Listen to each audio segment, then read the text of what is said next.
The race is still way too close to call. We have 6 states that have yet to be called, many in those key battleground states. We want to bring in Jess Smith.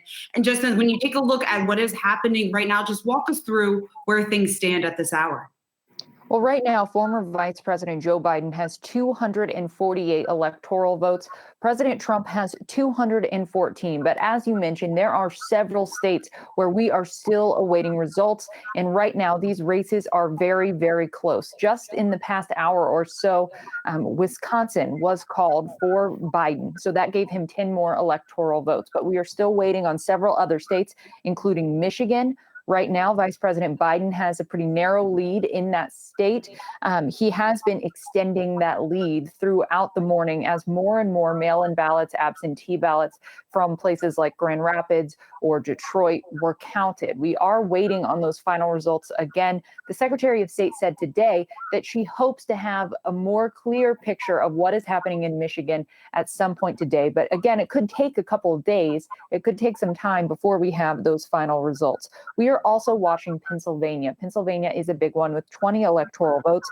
President Trump is leading there, but there are still a lot of votes to be counted in that state. And while the election officials there in the Commonwealth have said that they expect to have the overwhelming majority of votes tabulated by Friday. In one interview, they said today that they hoped it would be significantly sooner in that. So we'll be looking for more updates from Pennsylvania today. And then we have Nevada and Georgia. In both of those states, we are looking for those final results. Biden is holding on to Nevada at this point, while President Trump is holding on to Georgia.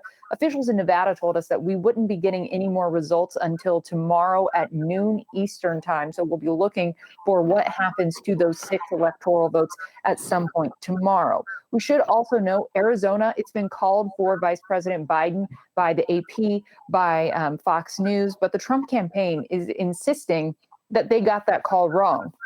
They say that that state is still in play, and they say that they think President Trump is going to win. We will see.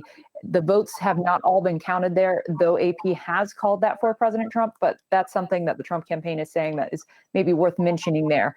We also know that the Trump campaign is going to go for a recount in Wisconsin. We'll see whether that happens or not. That could take some time, but they do have a 20,000 vote difference to overcome, which could be very difficult. The Trump campaign also says that it is filing a lawsuit to stop the vote counts in Michigan, saying that they have not been granted enough access to the counting location. So we'll be looking to see what, if anything, comes from that lawsuit. Shauna.